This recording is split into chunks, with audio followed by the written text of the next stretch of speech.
Welcome back Bhaskar channels. मैं एक बार फिर से आपका स्वागत करता हूं। मैं सत्येंद्र सैनी आज आपको आरबीसी के बारे में पढ़ाने जा रहा हूं और इस टॉपिक को हम बहुत ध्यान से पढ़ेंगे बेटा जी। बहुत ध्यान से पढ़ना है इस टॉपिक को, बहुत इम्पोर्टेंट है। इसमें से बहुत सारे प्रश्न आते हैं, नीट में आते हैं और भी जो विभिन्न तरह के जो पेपर हैं उन सब में आते हैं। 11th में भी, 12th में भी, नीट में भी, मेडिकल जितने भी एंट्रेंस एग्जाम है उन सब में इस टॉपिक में से मेन प्रश्न आते हैं। ठीक है, वो सीधा लाइन से उठ कर आता है, ऐसे नहीं कि मतलब डीप में जाके आ गया, ऐसे नहीं, ऊपर से आता है। ठीक है, और थोड़ा सा नॉर्मल डीप से आता है, ज्यादा नहीं, थोड़ा सा नॉर्मल सा। ठीक है, और हमने ब्लड के बारे में पढ़ा था। ब्लड के बारे में जो हमने पढ़ा वो ब्लड किन चीजों से मिलकर बना होता है बेटा जी? वो बना होता है प्लाज्मा प्रोटीन्स और ब्लड सेल्स से। प्लाज्मा प्रोटीन्स हमने प्लाज्मा प्रोटीन्स के बारे में हम देख चुके थे और आज हम बात करेंगे वो जो ब्लड सेल्स हैं उसके बारे में। जो ब्लड सेल्स हैं वो आर 3 टाइप्स, डब्ल्यूबीसी, आरबीसी और प्लेटलेट्स। आज हम बात करने वाले हैं आरबीसी के बारे में। ठीक है, आरबीसी का फुल फॉर्म क्या होता है? रेड ब्लड सेल्स होता है। क्या होता है? Red blood cells. हिंदी में होता है इसका मतलब रेड मीन्स लाल, ब्लड मीन खून, सेल्स मीन्स कोशिका, लाल रुधिर कणिकाएं, इसको हम यहाँ पर कणिका बोलेंगे। ठीक है, ये इसका हो गया फुल फॉर्म। अब हम बात कर लेते हैं आरबीसी के बारे में। जो नॉर्मल जो चीजें हैं आरबीसी के बारे में हमें पता लगाएंगे ये क्या है क्या नहीं है। ठीक है बेटा जी, ठीक है, बहुत ध्यान से पढ़ना है, बहुत ध्यान से। ठीक है, RBC it is a non nucleated. पहला point, it is are non nucleated.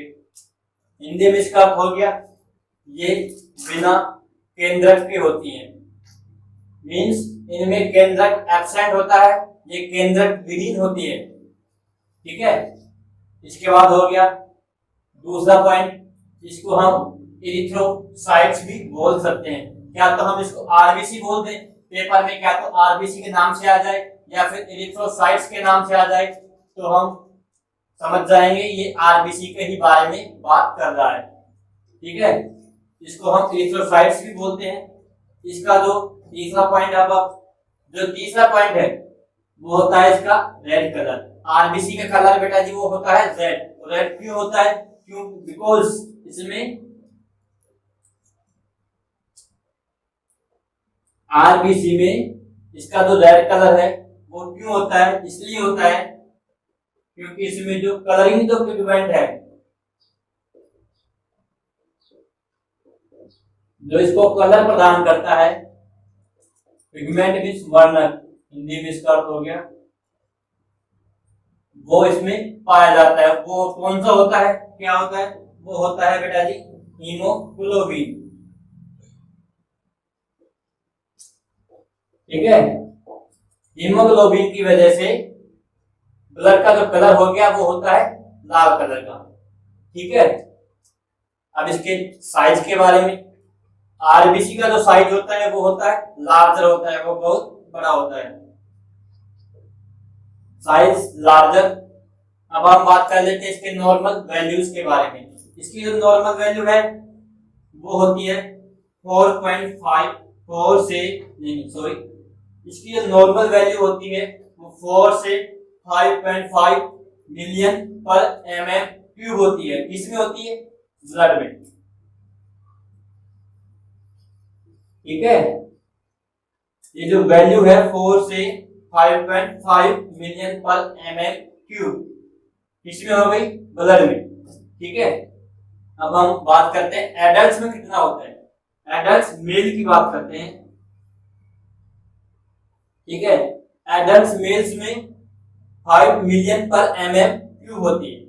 ठीक है, अब जो एडल्ट्स जो फीमेल्स आती हैं उनमें कितना होता है हम सबको पता है, उनमें कम ही होंगी। और कितनी होंगी? वो होगी 4.5 मिलियन पर mm3। किसमें होंगी ये? ब्लड में। ठीक है, अब हम बात करते हैं इसके लाइफ स्पान। आरबीसी का जो बेटा जी जो लाइफ स्पान होता है, जो जीवन काल होता है, वो होता है 120 डेज।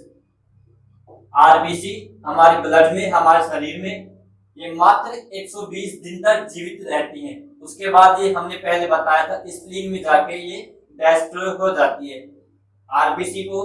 इसलिए आरबीसी का जो कब्रिस्तान है वो कौन सा है? स्प्लीन। स्प्लीन में जाके डिस्ट्रॉय हो जाती है, इस वजह से स्प्लीन को आरबीसी का कब्रिस्तान भी बोलते हैं। तो अब हम आगे पढ़ेंगे कैसे डिस्ट्रॉय होती है। ठीक है, हमने आरबीसी के जो नॉर्मल जो बातें हैं वो हमने पढ़ ली थी। ठीक है, अब हम बात करेंगे इससे आगे के बारे में। इससे आगे जो टॉपिक्स आता है बेटा वो होता है मॉर्फोलॉजी। आरबीसी की जो मॉर्फोलॉजी है, इसके जो आकारिकी है, उसके बारे में हम यहाँ पर अध्ययन करेंगे। ठीक है, जो मॉर्फोलॉजी जो टॉपिक है हमारा, जो इसका आकारिकी है आरबीसी का, उसमें जो पहली चीज आती है वो होती है शेप। इसका शेप कैसा होता है? इसका शेप होता है बेटा जी, वो होता है डिस्क शेप। डिस्क शेप दिख रहा है आपको? Disc shape and biconcave. तो ये यहाँ पर ये वाला जो पोर्शन हो गया, यहां से लेके ये वाला जो पोर्शन हो गया ऐसे, ये है कॉनकेव।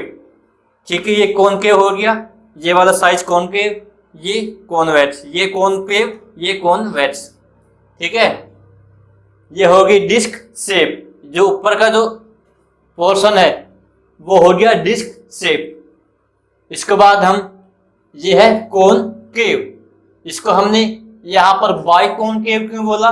इसलिए बोला बेटा जी कि ये जो कॉनकेव है ये किस साइड से है?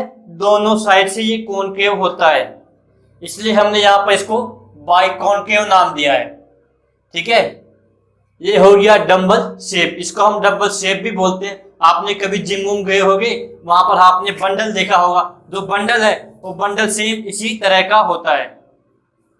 आपने फील भी किया होगा, देखा भी होगा, आपने किया भी होगा। कहीं आप में से जिम भी जाते होंगे। जिस तरह से डंबल का जो आकार होता है उसी तरह से ये आरबीसी का आकार होता है। ठीक है, इसको हमने क्या क्या नाम दिया? डिस्क शेप नाम दिया, पहला नाम। इसको हमने बाइकॉन्केव बोलते हैं। और जो सेकंड है वो है डंबल शेप, डंबल के आकार का। ठीक है, इसका जो सेंट्रल जो पोर्शन है, जो केंद्रीय जो भाग है, वो क्या होता है? थिनर होता है। वो क्या हो गया? पतला हो गया। देखो यहाँ पर ये हो गया पतला हो गया, और यहाँ पे आके ये इसकी चौड़ाई बढ़ती जा रही है। यहाँ पर भी वही बात है, यहाँ भी बढ़ती ही जा रही है। And peripheral, and periphery is thicker. Periphery means परिधि है, परिधि की तरफ से ये चौड़ा होता है, थिकर होता है। ठीक है, तो यहाँ पर आने के बाद ये सकड़ा हो गया, थिनर होता चला गया। ठीक है, यहां से तो ये चौड़ा हो गया, यहां पर आके ये थिनर हो गया। ठीक है, अब हम बात करते हैं इसका जो बाइकॉन्केव जो शेप है, आरबीसी की जो बाइकॉन्केव जो शेप होती है बेटा जी, वो some mechanical and functional advantage रखती है। कुछ जो इंपोर्टेंट जो वर्क हैं वो किन के द्वारा पूरे होते हैं? वो इस बाइकॉन्केव जो शेप है इसके द्वारा जो पूरे होते हैं। ये इसके अलावा जो बाइकॉन्केव जो शेप होती है वो कुछ मैकेनिकल यांत्रिकी और फंक्शनल कार्यकीय एडवांटेज रखती है। महत्वपूर्ण कार्य करने में ये सक्षम होते हैं। ठीक है, अब हम बात करते हैं, शेप हो गई इसकी पूरी। अब हम बात करते हैं इसके शेप के बारे में, नहीं सॉरी, साइज के बारे में। इसका साइज कितना होता है? यदि हम डायमीटर की बात करें, इसका जो डायमीटर हो गया वो हो गया 7.2 म्यू। Mu means micron. ठीक है, म्यू को हम माइक्रोन बोलते हैं बेटा जी। इसका डायमीटर हो गया 7.2 mu. Mean mu means micron. इसको हम 7.2 भी बोल सकते हैं या फिर इसको हम 6.9 से 7.9 माइक्रोन। यदि प्रश्न में 7.2 ऑप्शन में हो और 6.9 टू 7.9 ऑप्शन में हो तो हमको ये वाला टिक करना है। ठीक है, यदि ये वाला ना हो, ओनली ये हो तो इसको टिक करना है। यदि ये नहीं हो, ये हो, इसके अलावा और 3 डिफरेंस चीजें हो, उसको हमको ये वाला टिक करना है। ठीक है, यदि ये दोनों हो तो हमें सबसे ज्यादा इसको टिक करना है। ठीक है, ये हो गया इसका डायमीटर। अब जो इसकी थिकनेस है, इसकी जो मोटाई है, इसकी जो चौड़ाई है, वो पेरिफेरी जो परिधीय भाग है वो कितना हो गया 2.2 माइक्रोन। ये हमने दिखा रखा है, कितना है 2.2 माइक्रोन। म्यू को माइक्रोन बोलते हैं। जो सेंटर की तरफ, जो सेंटर आ गया यहां पर कितना हो गया 1 माइक्रोन। ठीक है, पेरिफेरी परिधि की तरफ से कितना हो गया 2.2 माइक्रोन। और जो ये सेंटर जो पोर्शन हो गया, सेंटर पोर्शन पे कितना हो गया, इसका साइज घटता जा रहा है, कितना 1 माइक्रोन। ठीक है, अब हम बात करते हैं इसका सरफेस एरिया के बारे में। सरफेस एरिया इसका 120 स्क्वायर माइक्रोन हो गया। इसका जो सरफेस एरिया है, इसके टोटल का जो सरफेस एरिया वो हमारे ब्लड में कितना सरफेस एरिया घेरेगा 120 स्क्वायर माइक्रोन। ठीक है, और इसका जो वॉल्यूम हमारे शरीर में कितना हो गया वो 85 से 90 माइक्रोन क्यूब। माइक्रोन के जस्ट ऊपर क्यूब है। ठीक है, ये आरबीसी होगी।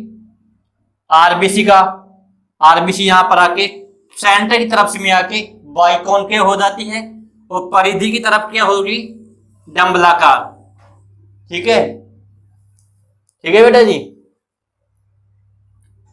सेंटर की तरफ में ये क्या हो गया बाइकॉनकेव, साइज घटता जा रहा है। और ये हो गया परिधीय पोर्शन। परिधीय पोर्शन कितना हो गया 2.2 म्यू माइक्रोन। ठीक है, ये है आरबीसी का सेक्शन व्यू। यहां पर भी 2.2, यहां पर भी 2.2 और सेंटर की तरफ में कम हो गया कितना 1 माइक्रोन। ये हो गया आरबीसी। यदि हम, ये तो हो गई सेक्शंस व्यू। और टोटल जो आरबीसी है डंबलाकार, ये कितनी होती है 7.2 माइक्रोन। ठीक है, यहां से यहां तक टोटल इसकी जो लंबाई होगी वो कितनी होगी 7.2 माइक्रोन। ठीक है, यदि आरबीसी, ये तो हो गया सेक्शन व्यू। यदि हम सामने से देखें आरबीसी को, सामने से आरबीसी, बेटा जी सामने से आरबीसी ऐसे होती है, गोलाकार हो गई। इसका जो सेक्शन व्यू हो गया ये कितना हो गया 7. वो सरफेस सामने से जो हम आरबीसी देखते हैं ये भी टोटल इतनी ही होती है 7.2 माइक्रोन। ठीक है, किसी भी तरह से हम इसको पढ़ सकते हैं। हमने मॉर्फोलॉजी अभी देखी ही थी। ठीक है, मॉर्फोलॉजी में हमने शेप एंड साइज पढ़ लिया था। अब हम इसके जो नॉर्मल स्ट्रक्चर है इसके बारे में बात करेंगे। इसकी नॉर्मल स्ट्रक्चर कैसी है। ये नॉन न्यूक्लिएटेड होती है, नॉन केंद्रकीय होती है। इसमें सेंटर एब्सेंट होता है, मतलब इसमें जो न्यूक्लियस है आरबीसी में, जो न्यूक्लियस जो केंद्रक होता है वो एब्सेंट होता है। क्या हो गया एब्सेंट, इसकी वजह से। ठीक है, नॉन न्यूक्लिएटेड होती है, मतलब इसमें न्यूक्लियस एब्सेंट होता है आरबीसी में। ओनली मैमल्स, एक अपवाद आता है मैमल्स का। ओनली मैमल्स में केंद्रक से युक्त न्यूक्लिएटेड आरबीसी प्रेजेंट होती है। एग्जाम्पल में बात करते हैं हम कैमल्स में। ऊंट में जो आरबीसी होगी वो कैसी होगी न्यूक्लिएटेड। यदि एग्जाम में प्रश्न आ गया आरबीसी का जो अपवाद वो कौन से हो गए ओनली मैमल्स। ओनली मैमल्स का नाम नहीं देखे यदि वो सीधा नाम दे दे, कैमल दे दिया और कुछ दे दिया अदर 3 भी, उनमें हम कैमल को निशान पे लगाएंगे, कैमल ऑप्शन में भरेंगे, ठीक है। इसके बाद यदि हमको पता है न्यूक्लियस एब्सेंट, न्यूक्लियस में डीएनए प्रेजेंट होता है, न्यूक्लियस, इस सेल का न्यूक्लियस, इसमें डीएनए प्रेजेंट है। यदि न्यूक्लियस ही एब्सेंट है तो डीएनए भी, जाहिर सी बात है, डीएनए भी एब्सेंट ही होगा, ठीक है, डीएनए एब्सेंट। और अदर जो ऑर्गन्स हैं, यदि डीएनए एब्सेंट है तो अदर जो भी ऑर्गन्स हैं सच एज कौन कौन से, माइटोकॉन्ड्रिया, माइटोकॉन्ड्रिया एंड और गोल्जी बॉडी या गोल्जी एपरेटस बोल दो, वो भी एब्सेंट ही होंगे, ठीक है। यदि आरबीसी में माइटोकॉन्ड्रिया एब्सेंट होता हो तो क्या होगा? यदि आरबीसी में माइटोकॉन्ड्रिया एब्सेंट है, इज एब्सेंट, तो जो एनर्जी का जो प्रोडक्शन हो गया, हमको पता है माइटोकॉन्ड्रिया में एनर्जी का प्रोडक्शन होता है। माइटोकॉन्ड्रिया को सेल्स का पावर हाउस भी बोलते हैं।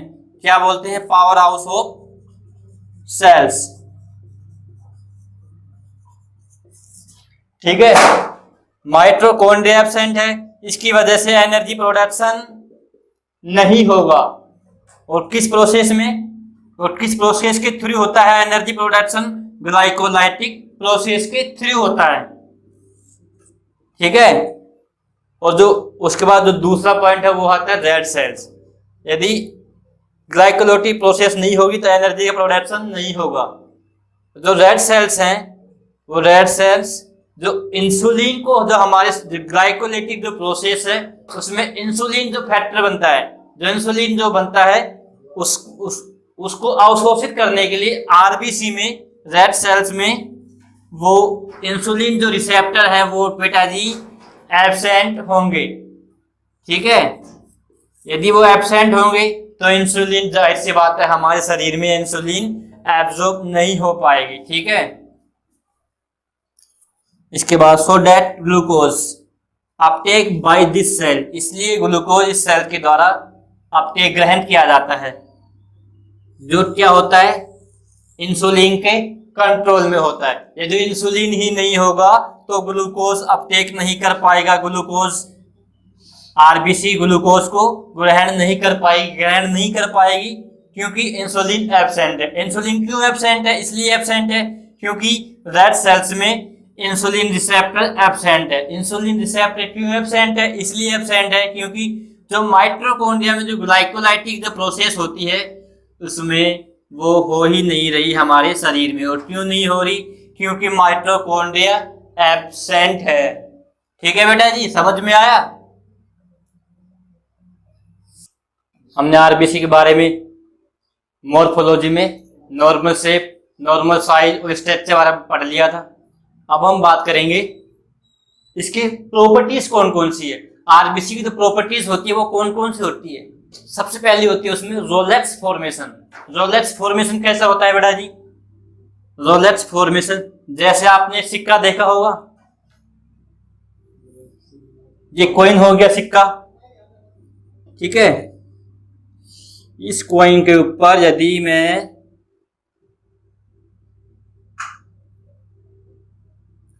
ये कॉइन हो गया एक, इस कॉइन के ऊपर यदि मैं और बहुत सारे कॉइन रख दूं,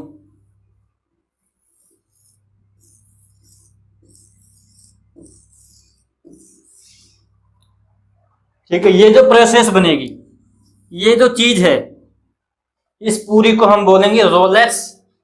ये जो बनने की जो प्रक्रिया है, हमने जो जैसे रखा है एक के ऊपर एक, इस प्रोसेस को हम बोलेंगे रोलेक्स फॉर्मेशन, ठीक है बेटा जी।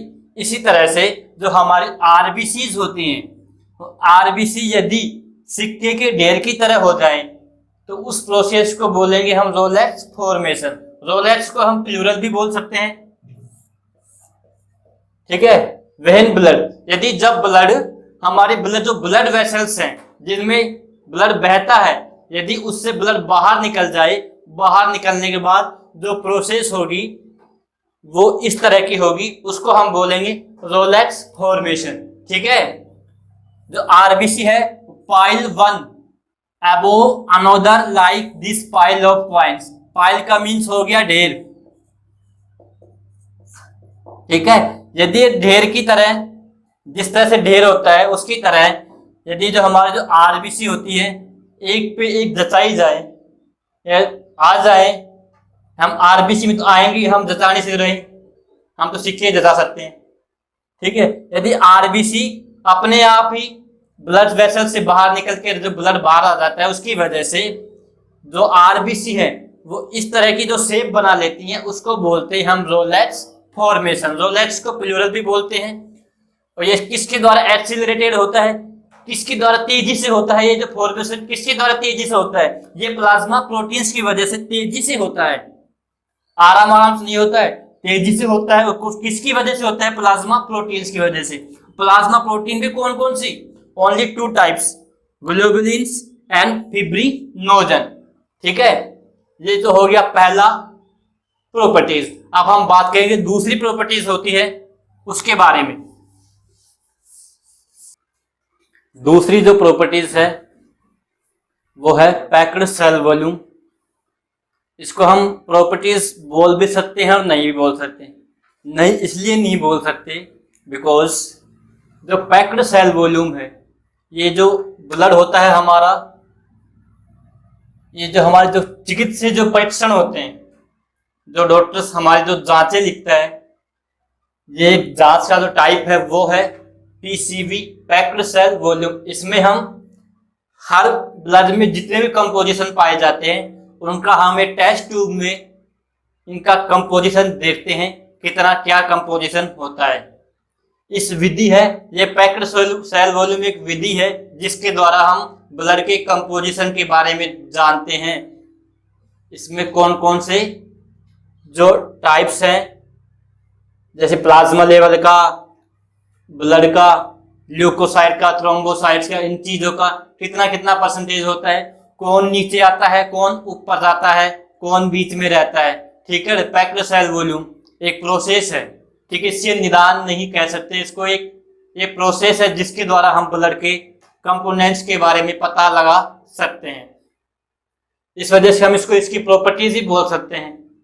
ठीक है, पैक्ड सेल वॉल्यूम को हम हेमेटोक्रिट वैल्यू भी बोल सकते हैं,